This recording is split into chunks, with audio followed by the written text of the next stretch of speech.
حضرت فاطمہ کی پیدائش کا واقعہ۔ جب حضرت خدیجہ کو وضع حمل کا وقت شروع ہوا تو مکہ کی تمام داعیوں نے حضرت خدیجہ کے پاس آنے سے انکار کر دیا۔ رسول اللہ صلی اللہ علیہ وسلم یہ دیکھ کر بہت پریشان ہوئے۔ مکہ کے سرداروں نے نبی کے گھر کا گھیراؤ کر لیا تاکہ کوئی بھی داعی اندر نہ جا سکے۔ تو پھر حضور صلی اللہ علیہ وسلم نے خود ہی بسم اللہ الرحمن الرحیم حضرت فاطمہ رضی اللہ تعالی عنہ، جن کا معروف نام فاطمہ الزہرا رضی اللہ تعالی عنہ ہے، حضرت محمد مصطفیٰ صلی اللہ علیہ وسلم اور خدیجہ بنت خویلد رضی اللہ تعالی عنہ کی بیٹی تھی۔ تمام مسلمانوں کے نزدیک آپ ایک برگزیدہ ہستی ہیں۔ آپ کی ولادت 20 جمادی الثانی بروز جمعہ بعثت کے 5ویں سال میں مکہ میں ہوئی۔ آپ کی شادی حضرت علی ابن ابی طالب رضی اللہ تعالی عنہ سے ہوئی، جن سے آپ کے 2 بیٹے حسن رضی اللہ تعالی عنہ اور حسین رضی اللہ تعالی عنہ اور 2 بیٹیاں زینب رضی اللہ تعالی عنہ اور ام کلثوم رضی اللہ تعالی عنہ پیدا ہوئی۔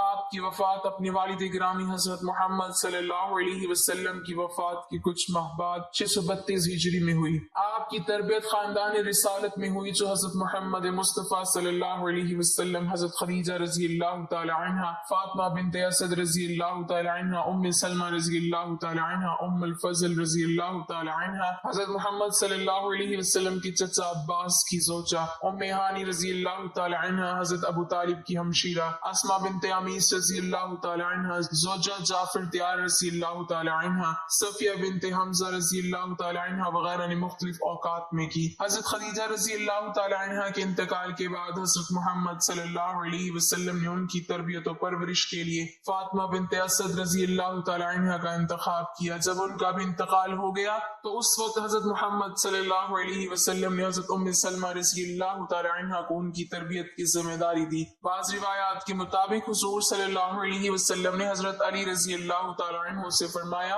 کہ اے علی، خدا کا حکم ہے کہ میں فاطمہ کی شادی تم سے کر دوں، کیا تمہیں منظور ہے؟ انہوں نے کہا ہاں، چنانچہ شادی ہو گئی۔ یہی روایت صحابہ میں حضرت عبداللہ ابن مسعود رضی اللہ تعالی عنہ، حضرت انس بن مالک رضی اللہ تعالی عنہ اور حضرت ام سلمہ رضی اللہ تعالی عنہ نے کی۔ ایک اور روایت میں حضرت عبداللہ بن مسعود رضی اللہ تعالی عنہ سے مروی ہے کہ رسول اللہ صلی اللہ علیہ وسلم نے فرمایا اللہ نے مجھے حکم فرمایا ہے کہ میں فاطمہ رضی اللہ تعالی عنہ کا نکاح علی رضی اللہ تعالی عنہ سے کر دوں۔ بعض روایات کے مطابق حضرت علی رضی اللہ تعالی عنہ نے خود خواہش کا اظہار فرمایا تو خود نے قبول فرما لیا، تو حضور نے قبول فرما لیا اور کہا مرحبا واہلا۔ نکاح کے کچھ ماہ بعد یکم ذی الحجہ کو آپ رضی اللہ تعالی عنہ کی رخصتی ہوئی۔ رخصتی کے جلوس میں حضرت فاطمہ رضی اللہ تعالی عنہ عشب نامی ناکہ پر سوار ہوئیں جس کے ساربان حضرت سلمان فارسی رضی اللہ تعالی عنہ تھے۔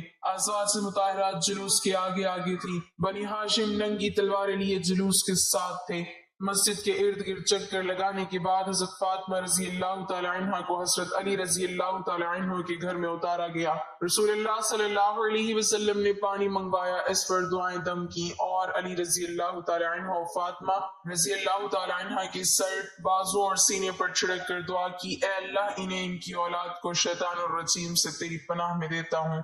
آپ کی شادی کے بعد زنانان قریش انہیں طعنے دیتی تھیں کہ ان کی شادی ایک غریب سے کر دی گئی ہے، جس پر انہوں نے رسالت امام صلی اللہ علیہ وسلم سے شکایت کی تو اس پر رسول اللہ صلی اللہ علیہ وسلم نے حضرت فاطمہ رضی اللہ تعالی عنہ کا ہاتھ پکڑا اور تسلی دی کہ اے فاطمہ، ایسا نہیں ہے، بلکہ میں نے تیری شادی ایک ایسے شخص سے کی ہے جو اسلام میں سب سے اول، علم میں سب سے اول، اکمل اور حلم میں سب سے افضل ہے۔ کیا تمہیں نہیں معلوم کہ علی میرا بھائی ہے دنیا اور آخرت میں؟ یہ سن کر حضرت فاطمہ رضی اللہ تعالی عنہ ہنسنے لگی اور عرض کیا کہ یا رسول اللہ، بابا جان، میں اس پر راضی اور خوش ہوں۔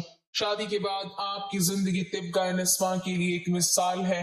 آپ گھر کا تمام کام خود کرتی تھی مگر کبھی حرف شکایت زبان پر نہیں آیا، نہ ہی کوئی مددگار یا کنیز کا تقاضا کیا۔ 7 ہجری میں رسول اللہ صلی اللہ علیہ وسلم نے ایک کنیز عنایت کی جو حضرت فضہ کے نام سے مشہور ہیں۔ ان کے ساتھ حضرت فاطمہ رضی اللہ تعالی عنہ نے باریاں مقرر کی تھی، یعنی ایک دن وہ کام کرتی تھی اور ایک دن حضرت فضہ رضی اللہ تعالی عنہ کام کرتی تھی۔ ایک دفعہ رسول اللہ صلی اللہ علیہ وسلم ان کے گھر تشریف لائے اور دیکھا کہ آپ صلی اللہ علیہ وسلم بچے کو گود میں لیے چکی پیس رہی ہیں۔ رسول اللہ صلی اللہ علیہ وسلم نے فرمایا کہ ایک کام فضہ رضی اللہ تعالی عنہ کے حوالے کر دو۔ آپ نے جواب دیا کہ بابا جان آج فضا کی باری کا دن نہیں ہے۔ آپ کے حضرت علی رضی اللہ تعالی عنہ سے بھی مثالی تعلقات تھے، کبھی ان سے کسی چیز کا تقاضا نہیں کیا۔ ایک دفعہ حضرت فاطمہ رضی اللہ تعالی عنہ بیمار پڑی تو حضرت علی رضی اللہ تعالی عنہ نے پوچھا کہ کچھ کھانے کو دل چاہتا ہو تو بتاؤ۔